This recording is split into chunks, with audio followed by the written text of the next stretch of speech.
ಕನ್ನಡದ ಎಲ್ಲ ಮಕ್ಕಳಿಗೂ ನಮಸ್ಕಾರ. ನಾನು CRS ಸರ್. ಈ ವಿಡಿಯೋದಲ್ಲಿ ಇನ್ಸ್ಟಂಟೇನಿಯಸ್ ಸ್ಪೀಡ್ ಮತ್ತೆ ಆವರೇಜ್ ಸ್ಪೀಡ್ ಬಗ್ಗೆ ಮಾತಾಡೋಣಂತೆ. ಕಾರಲ್ಲಿ ಹೋಗ್ತಾ ಇರ್ಬೇಕಾದ್ರೆ ನಾವು ಯಾವಾಗಲೂ ಸ್ಪೀಡೋಮೀಟರ್ ನೋಡ್ತಾ ಇರ್ತೀವಿ, ಫಾಸ್ಟ್ ಆಗಿ ಹೋಗ್ತಿದೀವಾ ಏನು ಅಂತ ಹೇಳಿ. ಆ ಸ್ಪೀಡೋಮೀಟರ್ ಅಲ್ಲಿ ಕಾಣದೆ ಇನ್ಸ್ಟಂಟೇನಿಯಸ್ ಸ್ಪೀಡ್ ಅಪ್ಪ. ಸೊ ಆ ಇನ್ಸ್ಟಂಟೇನಿಯಸ್ ಸ್ಪೀಡ್ ನ ಕ್ಯಾಲ್ಕುಲೇಟ್ ಮಾಡೋದು ಹೇಗೆ ಅನ್ನೋದು ನೋಡೋಣ ಬನ್ನಿ. ಈಗ ಎರಡು ಜಾಗಗಳಿದೆ, ಇದು ಪಾಯಿಂಟ್ ಎ, ಇದು ಪಾಯಿಂಟ್ ಬಿ. ಇದೆರಡರ ಮಧ್ಯೆ ಇರೋ ಡಿಸ್ಟೆನ್ಸ್ ಎಷ್ಟೋ ಎಸ್ ಇದೆ ಅಂತ ಅನ್ಕೊಳ್ಳೋಣ. ಈ ಪಾಯಿಂಟ್ ಸಿ ನಲ್ಲಿ ನಾವು ಎ ಟು ಬಿ ಹೋಗ್ತಾ ಇರ್ಬೇಕಾದ್ರೆ ಎಕ್ಸಾಕ್ಟ್ಲಿ ಎಷ್ಟು ಸ್ಪೀಡಲ್ಲಿ ಹೋಗ್ತಾ ಇದೀವಿ ಪಾಯಿಂಟ್ ಸಿ ನಲ್ಲಿ ಅಂತ ನೋಡ್ಬೇಕಾಗಿದೆ.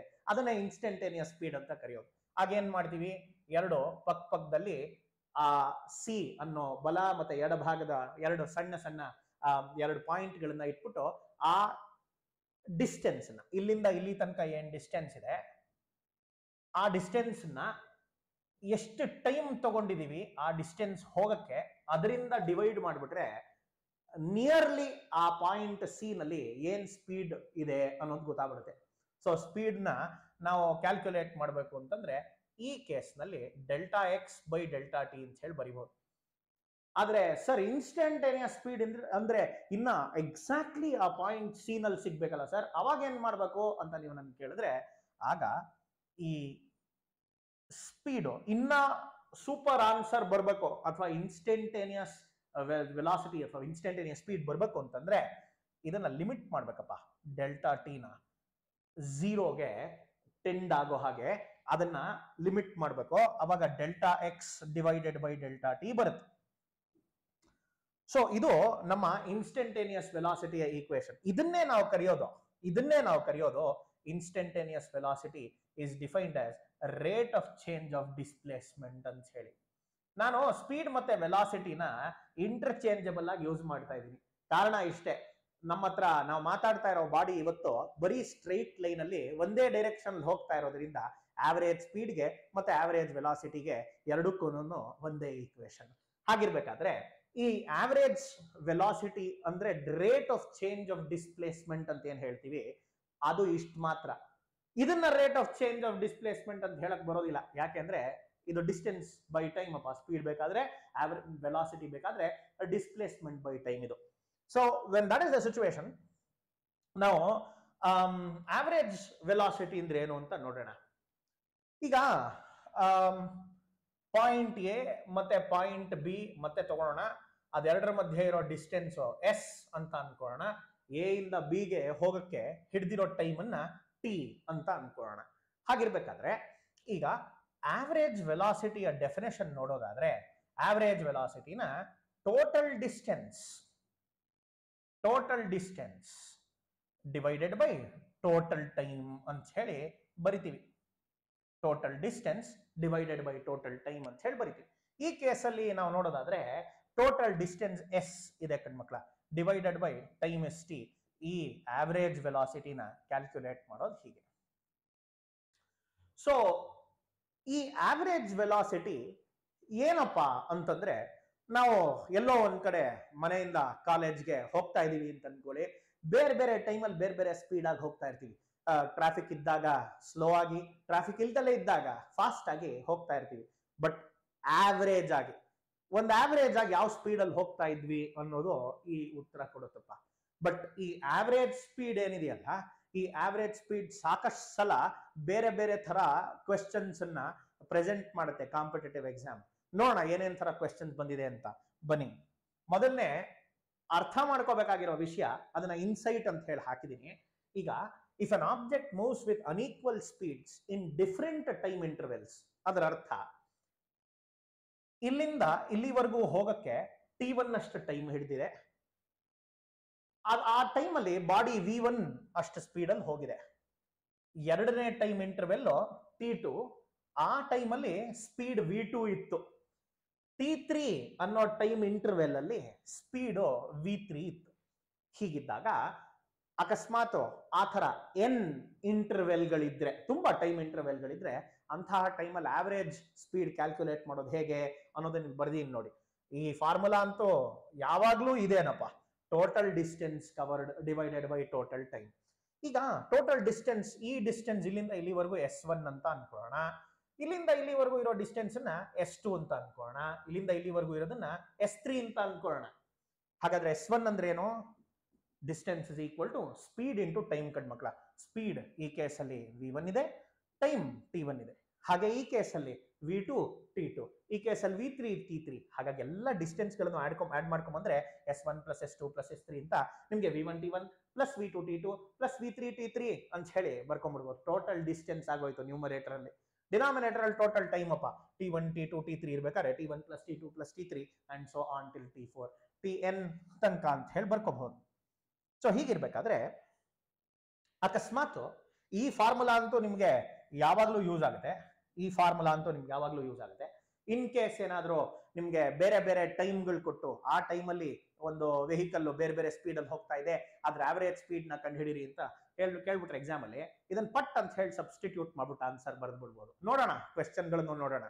ಬಟ್ ಇನ್ನೊಂದು ಬಹಳ ಮುಖ್ಯವಾದ ವಿಚಾರ ಅಂದ್ರೆ, ಇದನ್ನ ಶಾರ್ಟ್ ಕಟ್ ಅಂತಲೂ ಹೇಳ್ಬೋದು. ಅಕಸ್ಮಾತ್ ಎಲ್ಲ ಟೈಮ್ಗಳು ಸೇಮ್ ಆಗ್ಬಿಟ್ಟಿದ್ರೆ, ಅಂದ್ರೆ T1 T2 T3 ಎಲ್ಲಾವುದು for example 5 ನಿಮಿಷ 5 ನಿಮಿಷ 5 ನಿಮಿಷನೇ ಆಗಿತ್ತು ಅಂತ ಅನ್ಕೊಳ್ಳೋಣ. ಹಾಗಿದ್ದಾಗ total time n times T ಆಗುತ್ತೆ. ಸೊ ನಿಮ್ಗೆ ಇದನ್ನ ಇಲ್ಲಿ ಸಬ್ಸ್ಟಿಟ್ಯೂಟ್ ಮಾಡಿದ್ರೆ ಏನ್ ಬರುತ್ತೆ? ಮೇಲ್ಗಡೆ ಇದು T ಆಯ್ತು, ಇದು T ಆಯ್ತು, ಯಾಕಂದ್ರೆ ಇವಾಗ T1 T2 T3 ಎಲ್ಲ Tನೇ. ಹಾಗಿರ್ಬೇಕಾದ್ರೆ ಮೇಲ್ಗಡೆ T ನ ಕಾಮನ್ ಫ್ಯಾಕ್ಟರ್ ತಗೋಬಹುದು, ಒಳಗಡೆ ಏನ್ ಉಳ್ಕೊಳುತ್ತೆ ಬ್ರಾಕೆಟ್ ಒಳಗಡೆ V1 plus V2 plus V3 and so on till Vn ಉಳ್ಕೊಳುತ್ತೆ, divided by T1 plus T2 plus T3 ಇದ್ದಿದ್ದು NT ಆಗುತ್ತೆ. ನೋಡಿ T ಕ್ಯಾನ್ಸಲ್ ಆಗೋಗಿ ನಿಮ್ಗೆ ಈ ಉತ್ತರ ಬಂದ್ಬಿಡುತ್ತೆ. So this is your answer. ಈ ಆನ್ಸರ್ ಬಂತು. ಸೊ ಇದನ್ನ ಶಾರ್ಟ್ ಕಟ್ ತರ ಬಳಸ್ಬೋದು. ನೋಡೋಣ ಬನ್ನಿ ಒಂದು question. A car moves for half of it's time at 80 km/h. ಅಂದ್ರೆ ಮೊದಲನೇ ಅರ್ಧದಷ್ಟು ಟೈಮಿಗೆ V1 ಅಷ್ಟು ಸ್ಪೀಡ್ ಅಲ್ಲಿ ಹೋಗ್ತಾ ಇದೆಯಂತೆ, ಅದು 80 km/h. ಆಮೇಲೆ for the rest half of the time at 40 km/h, ಇನ್ನೊಂದು ಸ್ವಲ್ಪ ಟೈಮ್ ಅಷ್ಟೊತ್ತಿಗೆ 40 km/h ಅಷ್ಟು ಫಾಸ್ಟ್ ಆಗಿ ಹೋಗ್ತಾ ಇದೆಯಂತೆ. The total distance covered is 60 km ಅಂತ ಹೇಳ್ತಾರೆ. Total distance covered is 60 km ಅಂತ ಹೇಳ್ತಾರೆ. What is the average speed of the car ಅಂತ ಕೇಳ್ತಾರೆ. What is the average speed of the car? ಈ ಕೇಸಲ್ಲಿ ನಾವು ಹಿಂದಿನ ಕೇಸಲ್ಲಿ ನೋಡಿದೀವಿ, ಈಕ್ವಲ್ ಟೈಮ್ ಇಂಟರ್ವೆಲ್ಸ್ ಇದ್ದಾಗ V1 plus V2 plus V3, ಇವಾಗ ಇರೋದೇ 2 ಇಂಟರ್ವೆಲ್, ಹಾಗಾಗಿ V1 ಪ್ಲಸ್ V2. ಎನ್ ಅಂದ್ರೆ ನಂಬರ್ ಆಫ್ ಟೈಮ್ ಇಂಟರ್ವೆಲ್ಸ್, ಇರೋದೇ 2, ಮೊದಲನೇ ಅರ್ಧ ಎರಡನೇ ಅರ್ಧ. ಹಾಗಾಗಿ ಡೈರೆಕ್ಟ್ ಆಗಿ ಈ ಈಕ್ವೇಶನ್ ಬರ್ಕೊಂಡ್ಬಿಡ್ಬೋದು. ಆವರೇಜ್ ಸ್ಪೀಡ್ ಏನಿದೆಯಲ್ಲ ಅದನ್ನ V1 plus V2 divided by number of time intervals ಎಷ್ಟದು N ಅಂತ ಹೇಳಿ ಬರೆಯೋ ಬದಲು 2 ಅಂತ ಹೇಳಿ ಬರ್ಬಿಡ್ಬೋದು. ಯಾಕಂದ್ರೆ ಇರೋದೇ 2 ಟೈಮ್ ಇಂಟರ್ವೆಲ್. ಏನ್ ಬಂತಪ್ಪ ಆನ್ಸರ್ ಅಲ್ಲಿಗೆ? 80 ಪ್ಲಸ್ 40 ಡಿವೈಡೆಡ್ ಬೈ 2 ಮಾಡಿದ ತಕ್ಷಣ ನಿಮ್ಗೆ ಬರೋದು 60 km/h. ಅದು ನಮ್ಮ ಆವರೇಜ್ ಸ್ಪೀಡ್ ಆಯ್ತು. ಅದು ಆಪ್ಷನ್ ಏನಪ್ಪ. So that's how you get to the answer. ಅಷ್ಟು ಸಿಂಪಲ್ ಅಮ್ಮ ಅದು. ಸೊ ಈ ಕಾಂಪಿಟೇಟಿವ್ ಎಕ್ಸಾಮ್ಸ್ ಅಲ್ಲಿ ಈ ತರದ್ ಏನಾದ್ರು ಕ್ವೆಶ್ಚನ್ ಬಂದ್ಬಿಟ್ರೆ ಲೆಸ್ ದನ್ 30 seconds ಕ್ರಾಕ್ ಮಾಡ್ಬಿಡ್ಬೋದು. ಸೊ ಈ CET ಎಕ್ಸಾಮ್, ನೀಟ್ ಎಕ್ಸಾಮ್ ಅಲ್ಲೆಲ್ಲ ಬರ್ತಾ ಇರುತ್ತೆ ಈ ತರ ಕ್ವೆಶ್ಚನ್ಗಳು. JEE ಎಕ್ಸಾಮ್ ಅಲ್ಲಿ ಇನ್ನೊಂದು ಸ್ವಲ್ಪ ಕಷ್ಟದ ಬರುತ್ತೆ, ಅದನ್ನು ನೋಡೋಣ. ಬಟ್ ಈ ತರ ಬಹಳ ಸುಲಭವಾಗಿ ಸಾಲ್ವ್ ಮಾಡ್ಬಿಡ್ಬೋದು. ಇನ್ನೊಂದು ನೋಡೋಣ, ಇನ್ಸೈಟ್. ಅಕಸ್ಮಾತ್ ಯಾವುದೋ ಒಂದು ಆಬ್ಜೆಕ್ಟ್ ಇದೆ ಅಂತ ಅನ್ಕೊಳ್ಳೋಣ. ಈ ಸಲ ಅದು ಬೇರೆ ಬೇರೆ ಡಿಸ್ಟೆನ್ಸ್ ಗಳಿಗೆ ಬೇರೆ ಬೇರೆ ಸ್ಪೀಡ್ ಅಲ್ಲಿ ಹೋಗ್ತಾ ಇದೆ. ಅದೇ ವ್ಯತ್ಯಾಸ. ಹೋದ ಕೇಸಲ್ಲಿ ಬೇರೆ ಬೇರೆ ಟೈಮ್ ಅಲ್ಲಿ ಬೇರೆ ಬೇರೆ ಸ್ಪೀಡ್ ಅಲ್ಲಿ ಹೋಗ್ತಾ ಇತ್ತು, ಬಟ್ ಈ ಕೇಸಲ್ಲಿ ಬೇರೆ ಬೇರೆ ಡಿಸ್ಟೆನ್ಸ್ ಗಳಲ್ಲಿ ಬೇರೆ ಬೇರೆ ಸ್ಪೀಡ್ ಇದೆ. ಸೊ ನೋಡೋಣ, ಈ ಡಿಸ್ಟೆನ್ಸ್ S1 ಕವರ್ ಮಾಡೋ ಅಷ್ಟೊತ್ತಿಗೆ ಸ್ಪೀಡ್ V1 ಅಲ್ಲಿ ಹೋಗ್ತಾ ಇದೆ, ಅದಕ್ಕೆ ಟೈಮ್ T1 ಹಿಡಿಯುತ್ತೆ ಅಂತ ಅನ್ಕೊಳ್ಳೋಣ. S2 ಅನ್ನೋ ಡಿಸ್ಟೆನ್ಸ್ ಟ್ರಾವೆಲ್ ಮಾಡ್ಬೇಕಾದ್ರೆ V2 ಅನ್ನೋ ಸ್ಪೀಡ್ ಅಲ್ಲಿ ಗಾಡಿ ಟ್ರಾವೆಲ್ ಮಾಡ್ತಾ ಇದೆ, ಅದಕ್ಕೆ ಟೈಮ್ T2 ಹಿಡಿಯುತ್ತೆ ಅಂತ ಅನ್ಕೊಳ್ಳೋಣ S2 ನ ಕವರ್ ಮಾಡಕ್ಕೆ. ಹಾಗೆ S3 ನ ಕವರ್ ಮಾಡಕ್ಕೆ T3 ಹಿಡಿಯುತ್ತೆ ಅಂತ ಅನ್ಕೊಳ್ಳೋಣ. ಹಾಗೆ Sn ನ ಕವರ್ ಮಾಡಕ್ಕೆ Tn ಹಿಡಿಯುತ್ತೆ. ಹಾಗಿರ್ಬೇಕಾದ್ರೆ total distance covered by total time, ಅದೇನಪ್ಪ formula? It's equal to S1 plus S2 plus S3 ಅಂದ್ರೆ total distance divide by total time. Time ಅಂದ್ರೆ ಏನಪ್ಪ? Speed is distance by time. Time is distance divided by speed. Distance is S1, speed is V1. T2 ಅಂದ್ರೆ ಏನು? S2 divided by V2. So ಹೀಗೆ ಪ್ರತಿಯೊಂದು ಟೈಮನ್ನು substitute ಮಾಡ್ಕೊಂಡ್ ಬಂದಿದ್ದೀವಿ. Total distance ಮಾಡಕ್ಕೆ S1 plus S2 plus S3 ಮಾಡಿದ್ರೆ total time ಮಾಡಕ್ಕೆ T1 plus T2 plus T3 ಮಾಡಿದ್ವಿ. ಬಟ್ ಇವಾಗ ವಿಷಯ, ಇನ್ ಕೇಸ್ ಈ ಎಲ್ಲ ಡಿಸ್ಟೆನ್ಸ್ಗಳು ಸೇಮೇ ಇದ್ರೆ, ಈ ಎಲ್ಲಾ ಡಿಸ್ಟೆನ್ಸ್ಗಳು ಸೇಮೇ ಇದ್ರೆ ಅವಾಗ S1 plus S2 plus S3 ಏನಿದೆಯಲ್ಲ ಮೇಲ್ಗಡೆ ಇಲ್ಲಿ, ಅದೆಲ್ಲ n ಟೈಮ್ಸ್ ಎಸ್ ಆಗ್ಬಿಡುತ್ತಪ್ಪ. ಇದು n ಟೈಮ್ಸ್ ಎಸ್ ಆಗ್ಬಿಡುತ್ತೆ. ಡಿವೈಡೆಡ್ ಬೈ ಇಲ್ಲಿ ಎಸ್ ನ ಕಾಮನ್ ಫ್ಯಾಕ್ಟರ್ ತಗೊಂಡ್ಬಿಟ್ರೆ 1/v1 ಪ್ಲಸ್ 1/v2 ಹೀಗೆ ಹೋಗ್ತಾ ಹೋಗುತ್ತೆ. ಡಿವೈಡ್ ಬೈ 1/vn ಅಂತ ಹೇಳಿ ಎಸ್ ಎಸ್ ಕ್ಯಾನ್ಸಲ್ ಆಗ್ಬಿಟ್ರೆ ನಿಮ್ಗೆ ಈ ಈಕ್ವೇಶನ್ ಬರುತ್ತೆ. ರೆಸಿಪ್ರೋಕಲ್ ತಗೊಂಡ್ಬಿಡೋಣ. ತಗೊಂಡ್ರೆ ಇದು ನಿಮ್ ಈಕ್ವೇಶನ್ ಫಿಕ್ಸ್. ಶಾರ್ಟ್ ಕಟ್ ಅಂತ ಕರ್ದ್ಬಿಡಿ ಇದನ್ನ. ಯಾಕೆಂದ್ರೆ ಎಕ್ಸಾಮ್ ಅಲ್ಲಿ ಅಕಸ್ಮಾತ್ ಏನಾದ್ರು ಈ ತರದ್ದು ಏನಾದ್ರು ಕ್ವೆಶ್ಚನ್ ಬಂದ್ಬಿಟ್ರೆ, ಅಂದ್ರೆ ಈಕ್ವಲ್ ಡಿಸ್ಟೆನ್ಸಸ್ ಟ್ರಾವೆಲ್ ಮಾಡ್ತಾ ಇದೆ ಬೇರೆ ಬೇರೆ ಸ್ಪೀಡ್ ಅಲ್ಲಿ ಅಂತ ಹೇಳಿದ್ರೆ ಈಕ್ವೇಶನ್ ಎನ್ ಅಂದ್ರೆ ನಂಬರ್ ಆಫ್ ಟೈಮ್ಸ್ ಸ್ಪೀಡ್ ಎಷ್ಟು ಸಲ ಚೇಂಜ್ ಆಗುತ್ತೋ ಅದು v1 v2 v3 ಅಲ್ಲಿ ಹೋಗ್ತಾ ಇರೋ ಸ್ಪೀಡ್ಗಳು. ಬಟ್ ಎಲ್ಲ ಡಿಸ್ಟೆನ್ಸಸ್ ಸೇಮ್ ಇದ್ದಾಗ ಮಾತ್ರ ಇದನ್ನ ಯೂಸ್ ಮಾಡಬೇಕು, ಇಲ್ಲ ಅಂದ್ರೆ ನೀವು ಇದನ್ನೇ ಯೂಸ್ ಮಾಡಬೇಕು. ಇಲ್ಲಿ ಇದೆಯಲ್ಲ ಇದನ್ನೇ ಯೂಸ್ ಮಾಡಬೇಕು. ಇಲ್ಲಿ ಬಾಕ್ಸ್ ಹಾಕ್ಬಿಡ್ತೀನಿ ಬೇಕ್ರೆ, ರೈಟ್? ಇದನ್ನೇ ಯೂಸ್ ಮಾಡಬೇಕು. ಹ್ಯಾವಿಂಗ್ ಸೆಡ್ ದಟ್, ಹೋಗೋಣ ಒಂದು ಕ್ವೆಶ್ಚನ್ ನೋಡೋಣ. ಈ ಕ್ವೆಶ್ಚನ್ ಹಳೆ ಕ್ವೆಶ್ಚನ್ ತರಾನೇ ಬಹಳ ಸುಲಭ, ಸಿಂಪಲ್. ನೋಡಿ ಬೇಕಾರೆ, a person travels along a straight road for the first half time, ಅಂದ್ರೆ ಮೊದಲನೇ ಅರ್ಧ ಟೈಮಿಗೆ ಒಂದು ಸ್ಪೀಡ್ ಅಲ್ಲಿ ಟ್ರಾವೆಲ್ ಮಾಡ್ತಾನಂತೆ, v1 ಅಷ್ಟು ಸ್ಪೀಡ್ ಅಲ್ಲಿ ಟ್ರಾವೆಲ್ ಮಾಡ್ತಾನಂತೆ. ಎರಡನೇ ಅರ್ಧ ಟೈಮಿಗೆ ಸ್ಪೀಡ್ v2 ಅಷ್ಟು ಟ್ರಾವೆಲ್ ಮಾಡ್ತಾನಂತೆ. ದ ಮೀನ್ ವೆಲಾಸಿಟಿ ಅಂತ ಹೇಳ್ತಾರೆ. ಅಮ್ಮ ಎಕ್ಸಾಕ್ಟ್ಲಿ ಹಳೆ ಕ್ವೆಶ್ಚನ್ ಏನಿತ್ತೋ ಅದೇ ಕ್ವೆಶ್ಚನ್ ಮಾಡಿದ್ರು. ಹಾಗಾಗಿ ದ ಆವರೇಜ್ ಸ್ಪೀಡ್ ಏನಿದೆಯಲ್ಲ ಟೈಮ್ ಅರ್ಧ ಇರೋದ್ರಿಂದ v1 plus v2 divided by 2 ಅನ್ನೋದು ಆನ್ಸರ್. ಅಂದ್ರೆ ಆಪ್ಷನ್ ಬಿ ಆನ್ಸರ್. ಆದ್ರೆ ಈ ಕ್ವೆಶ್ಚನ್ ಒಂದ್ ಸ್ವಲ್ಪ ಚೇಂಜ್ ಮಾಡೋಣ. ಸರಿ, ಈ first half of the time ಬರೆಯೋ ಬದಲು ಡಿಸ್ಟೆನ್ಸ್ ಅಂತ ಹೇಳಿ ಬರ್ದ್ಬಿಡೋಣ. ಇಲ್ಲೂ ಸಹ ಡಿಸ್ಟೆನ್ಸ್ ಅಂತ ಬರ್ದ್ಬಿಡೋಣ. ಅಂದ್ರೆ ಮೊದಲನೇ ಅರ್ಧ ಡಿಸ್ಟೆನ್ಸ್ಗೆ ಸ್ಪೀಡ್ v1 ನಲ್ಲಿ ಹೋಗ್ತಾ ಇದೆ, ಎರಡನೇ ಅರ್ಧ ಡಿಸ್ಟೆನ್ಸ್ಗೆ ಸ್ಪೀಡ್ v2 ನಲ್ಲಿ ಹೋಗ್ತಾ ಇದೆ. ಹಾಗಾದ್ರೆ ಆವರೇಜ್ ವೆಲಾಸಿಟಿ ಏನಾಗುತ್ತೆ? ಬನ್ನಿ ಇಲ್ಲಿ ನೋಡಿ, n divided by equal distances ಇದೆ ಅಲ್ವಾ. ಹಾಗಾಗಿ n ಅಂದ್ರೆ number of times it changes it speed. ಎಷ್ಟು ಸಲ ಚೇಂಜ್ ಮಾಡ್ತಾ ಇದೆ? ಇಲ್ಲಿ 2 ಸಲ ಚೇಂಜ್ ಮಾಡ್ತಾ ಇದೆ. ಸೊ ಹಾಗಾಗಿ 2 divided by average is equal to 1 by ಮೊದಲನೇ ಸ್ಪೀಡು ಪ್ಲಸ್ 1 ಬೈ ಎರಡನೇ ಸ್ಪೀಡು. ಅವಾಗ ಈ ಆನ್ಸರ್ ಬರುತ್ತಮ್ಮ. ಅಂದ್ರೆ ಆಪ್ಷನ್ ಎ ಬರುತ್ತೆ. ಡಿಸ್ಟೆನ್ಸ್ ಆದ್ರೆ ಆಪ್ಷನ್ ಎ ಬರುತ್ತೆ, ಹಾಫ್ ಟೈಮ್ಗಳಾದ್ರೆ ಆಪ್ಷನ್ ಬಿ ಬರುತ್ತೆ. ಇದು ವ್ಯತ್ಯಾಸ. ಅದ್ ಗೊತ್ತಾಗ್ಲಿ ಅಂತ ಹೇಳಿ ಈ ಕ್ವೆಶ್ಚನ್ ಡಿಸ್ಕಸ್ ಮಾಡಿದ್ದು. ನಿಮ್ಗೆ ಒಂದು ಕಾಂಪಿಟೇಟಿವ್ ಎಕ್ಸಾಮ್ ಅಲ್ಲಿ ಬಂದಿದೆ ಆಲ್ರೆಡಿ, ಈಗ ಕನ್ಫ್ಯೂಸ್ ಮಾಡ್ಕೊಳ್ಳೋ ಹಾಗಿಲ್ಲ. ಬನ್ನಿ, IIT ನಲ್ಲಿ ಒಂದ್ಸಲ ಇದೇ ವಿಷಯದ ಮೇಲೆ ಒಂದು ಕ್ವೆಶ್ಚನ್ ಬಂದಿತ್ತು, ಅದನ್ನ ಡಿಸ್ಕಸ್ ಮಾಡ್ಬಿಡೋಣ. ನೋಡಿ, ಕ್ವೆಶ್ಚನ್ ಹೇಳುತ್ತೆ, a particle is moving in a straight line, covers half the distance with a speed of 3 meter per second. So ಇಲ್ಲಿಂದ ಶುರು ಮಾಡಿದೆ ಪಾರ್ಟಿಕಲ್, ಇಲ್ಲಿಂದ ಅರ್ಧ ಡಿಸ್ಟೆನ್ಸ್ ಅಷ್ಟು ದೂರ ಹೋಗಿದೆಯಂತೆ. ಅದನ್ನ s/2 ಅಂತ ಹೇಳಿ ಬರೀತೀನಿ. ಅದರಲ್ಲಿ ಸ್ಪೀಡ್ v1 ಅಷ್ಟು ಫಾಸ್ಟ್ ಆಗಿ ಹೋಗಿದೆ. v1 ಅಂದ್ರೆ ಏನು ಅಂತ ಕ್ವೆಶ್ಚನ್ ಹೇಳಿದೆ, 3 ಮೀಟರ್ ಪರ್ ಸೆಕೆಂಡ್ ಅಂತೆ. ಇನ್ನು ಮಿಕ್ಕಿದ ಅರ್ಧ distance, the other half of the distance is covered in 2 equal time intervals. ಅಂದ್ರೆ ಮಿಕ್ಕಿದ ಡಿಸ್ಟೆನ್ಸ್ ಏನಿದೆಯಲ್ಲ ಆ ಡಿಸ್ಟೆನ್ಸ್ ಅನ್ನ ಅರ್ಧ ಟೈಮ್ ಅಲ್ಲಿ ಕವರ್ ಮಾಡತ್ತಂತೆ. ಅಂದ್ರೆ ಇಲ್ಲಿಂದ ಇಲ್ಲಿವರೆಗೂ ಹಿಡಿದಿರೋ ಟೈಮ್ ಅನ್ನ T1 ಅಂತ ಅನ್ಕೊಳ್ಳೋಣ, ಇಲ್ಲಿಂದ ಇಲ್ಲಿವರೆಗೂ ಹಿಡಿಯೋ ಟೈಮ್ ಅನ್ನ T2 ಅಂತ ಅನ್ಕೊಳ್ಳೋಣ. ಅಂದ್ರೆ ಇಷ್ಟು T2/2 ಮತ್ತೆ ಇಷ್ಟು ಮಿಕ್ಕಿದ್ದು ಸಹ T2/2. ಅಂದ್ರೆ ಎರಡನೇ ಭಾಗದ ಟೈಮ್ ಅಲ್ಲಿ ಅರ್ಧದಲ್ಲಿ ಒಂದು ಸ್ಪೀಡ್ ಅಲ್ಲಿ ಕವರ್ ಮಾಡ್ತಾ ಇದೆ. ಯಾವ speed? 4.5 metre per second. 4.5 metre per second ಅಷ್ಟು ಫಾಸ್ಟ್ ಆಗಿ ಕವರ್ ಮಾಡ್ತಾ ಇದೆ. ಅಂದ್ರೆ ಇನ್ನು ಅರ್ಧ ಡಿಸ್ಟೆನ್ಸ್ ಕವರ್ ಮಾಡ್ಬೇಕು. ಆ ಅರ್ಧ ಡಿಸ್ಟೆನ್ಸ್ ಅನ್ನ first half of the time, remaining time ಅಲ್ಲಿ first half of the time ನೀವು ಹೋಗ್ತಾ ಇರೋ speed v2, next half of the time ನೀವು ಹೋಗ್ತಾ ಇರೋ ಸ್ಪೀಡ್ ಇದು ಅಫ್ಕೋರ್ಸ್ T2/2 ಹೋಗ್ತಾ ಇರೋ ಸ್ಪೀಡ್ v3 ಅಂತ ಅನ್ಕೊಳ್ಳೋಣ. ಸೊ ಮೊದಲನೇ speed v1 A to B ಹೋಗಕ್ಕೆ, B to C ಹೋಗಕ್ಕೆ ಟೋಟಲ್ s/2 ಅಂದ್ರೆ ಅರ್ಧ ಡಿಸ್ಟೆನ್ಸ್ ಇದೆ. ಅರ್ಧ ಡಿಸ್ಟೆನ್ಸ್ ಅನ್ನು ಕವರ್ ಮಾಡ್ಬೇಕಲ್ಲ, ಆ ಟೈಮಲ್ಲಿ ಮೊದಲನೇ ಅರ್ಧ ಟೈಮಲ್ಲಿ ಸ್ಪೀಡ್ V2 ನಲ್ಲಿ ಹೋಗ್ತಾ ಇದೀವಿ, ಮಿಕ್ಕಿದ ಅರ್ಧ ಸ್ಪೀಡ್ ಟೈಮಲ್ಲಿ V3 ನಲ್ಲಿ ಹೋಗ್ತಾ ಇದೀವಿ. ಹಾಗಾದ್ರೆ ಇದನ್ನ ಹೇಗ್ ಮಾಡೋದು ನೋಡಿ.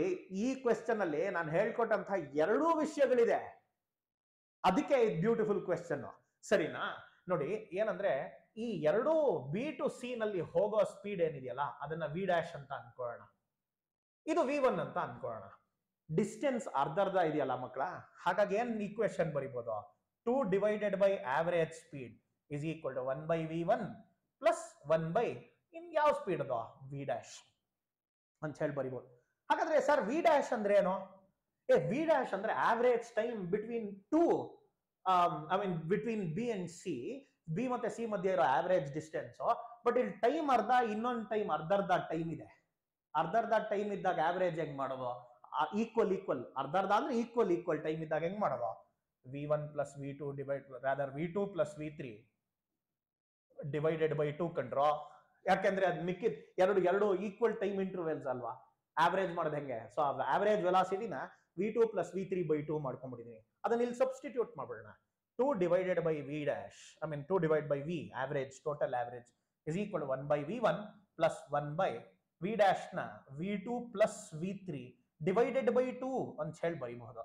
ಇದೇನಾಯ್ತು 1 by V' plus 2 divided by V2 plus V3. ಇಷ್ಟೇ ಕಂಡ್ರ ಈಕ್ವೇಶನ್. 30 ಸೆಕೆಂಡ್ ಅಲ್ಲಿ ಬರೀಬಹುದು ಇದನ್ನ, ವಿಷಯ ಗೊತ್ತಿದ್ರೆ. ಸೊ ಹೀಗಿರಿದ್ರೆ ಇವಾಗ 2 divided by average speed is equal to 1 divided by V1 ಕಂಡ್ರ, V1 1 divided by V1 ಇದು 1 divided by V1 ಎಷ್ಟು 3 plus 2 divided by V2 plus V3 ಎಷ್ಟು ಕೊಟ್ಟಿದಾರಪ್ಪ ನಮ್ಮ ಕ್ವೆಶ್ಚನ್ ಅಲ್ಲಿ 7.5 ಕೊಟ್ಟಿದ್ದಾರೆ. So 7.5 metre per second. So 7.5 plus 4.5 12 ಆಯ್ತು ಕಂಡ್ರ. So ಅದು 1 by 3 plus 1 by 6 ಆಯ್ತಪ್ಪ, right. 2 1s 2 6 12 ಆಯ್ತು. ಬೇಕಾದ್ರೆ ಇದನ್ನ ಡಿನಾಮಿನೇಟರ್ ನ ಸೇಮ್ ಮಾಡ್ಕೊಳಕ್ಕೆ ಮಲ್ಟಿಪ್ಲೈ ಅಂಡ್ ಡಿವೈಡ್ ಬೈ 2 ಮಾಡ್ಕೊಂಡ್ಬಿಡಿ. ಅವಾಗ 3 by 6 ಬರುತ್ತೆ, ಅಂದ್ರೆ 1 by 2 ಬರುತ್ತೆ ಕಂಡ್ರು answer. When that is the situation. ಹಾಗಾದ್ರೆ ವಿ ಏನು ಅಂತ ಕಂಡುಹಿಡಿಯೋದಾದ್ರೆ ಕ್ರಾಸ್ ಮಲ್ಟಿಪ್ಲೈ ಮಾಡಿ 4 ಮೀಟರ್ ಪರ್ ಸೆಕೆಂಡ್ ಬರುತ್ತೆ. ಅಮ್ಮ 1992 ನಲ್ಲಿ ಬಂದಿದೆ ಕ್ವೆಶ್ಚನ್. JEE ಎಕ್ಸಾಮ್ ಬಹಳ ಸುಲಭ ಇರುತ್ತೆ ಕಂಡ್ರು. ನಾನು ವಿಡಿಯೋ ಮಾಡಿ ಅಪ್ಲೋಡ್ ಮಾಡ್ತಾ ಇರ್ತೀನಿ, ನೀವು ಫಾಲೋ ಮಾಡ್ತಾ ಇರಿ, ಅಷ್ಟೇ ಮಾಡ್ಬೇಕಾಗಿರೋದು. ನಿಮ್ಗೆ ಏನಾದ್ರು ಡೌಟ್ ಇದ್ರೆ ಡೈರೆಕ್ಟ್ ಆಗಿ ನನ್ಗೆ ಇಮೇಲ್ ಬರೀರಿ. ಏನಾದ್ರು ನೋಟ್ಸ್ ಬೇಕಿದ್ರೆ ಅಥವಾ ನಿಮ್ಗೆ ಏನಾದ್ರು ವರ್ಕ್ ಶೀಟ್ಸ್ ಬೇಕಿದ್ರೆ ನನ್ಗೆ ಹೇಳಿ, ನಾನು ನಿಮಗೆ ಕಳಿಸ್ತೀನಿ. ಕರ್ನಾಟಕದ ಮಕ್ಕಳು PU ಬೋರ್ಡ್ ಎಕ್ಸಾಮ್ ನ ಮಾತ್ರ ನಂಬ್ಕೋಬಾರ್ದು ಅನ್ನೋದೊಂದೇ ನಂದು ಈಗ ಇರೋ ಧ್ಯೇಯ. ಸೊ ಹಾಗಾಗಿ ನೀವೆಲ್ಲರೂ ಈ ಪ್ರಾಬ್ಲಮ್ಸ್ ನ ಕರೆಕ್ಟ್ ಆಗಿ ಇದೇ ತರ ಒಂದೊಂದೇ ಕಾನ್ಸೆಪ್ಟ್ ಮಾಡ್ಕೊಂಡ್ ಬರ್ತಾ ಹೋದ್ರೆ ಸ್ಟ್ರಾಂಗ್ ಆಗ್ತೀರಾ. CET ಎಕ್ಸಾಮ್ ಹೇಗಿದ್ರು ಚೆನ್ನಾಗಿ ಮಾಡ್ತೀರಾ, JEE ಚೆನ್ನಾಗಿ ಮಾಡ್ಬೇಕು. ಸೊ ವಿತ್ ದಟ್ ನೋಟ್, ಈ ಎಲ್ಲಾ ಕಾನ್ಸೆಪ್ಟ್ಸ್ ನ ಅಫ್ಕೋರ್ಸ್ ಇದು ಆಪ್ಷನ್ ಎ, ಈ ಎಲ್ಲಾ ಕಾನ್ಸೆಪ್ಟ್ಸ್ ನ ಕನ್ಸಾಲಿಡೇಟ್ ಮಾಡ್ಕೊಳ್ಳಿ, ಒಂದು ಪುಸ್ತಕದಲ್ಲಿ ಬರ್ಕೊಳ್ಳಿ, ಸಿಕ್ಕಾಪಟ್ಟೆ ಯೂಸ್ ಆಗುತ್ತೆ. ನೆಕ್ಸ್ಟ್ ವಿಡಿಯೋದಲ್ಲಿ ಸಿಗ್ತೀನಿ. ಬಟ್ ಯಾವಾಗ್ಲೂ ನೆನ್ಪಿಟ್ಕೋಬೇಕು, ಯಾವತ್ತಿನ ದಿನ ಬೆಳೆಯೋದ್ ನಿಲ್ಲಿಸ್ತೀವೋ ಅವತ್ತಿನ ದಿನ ಕೊಳೆಯಕ್ ಶುರು ಮಾಡ್ತೀವಿ. Thank you so much.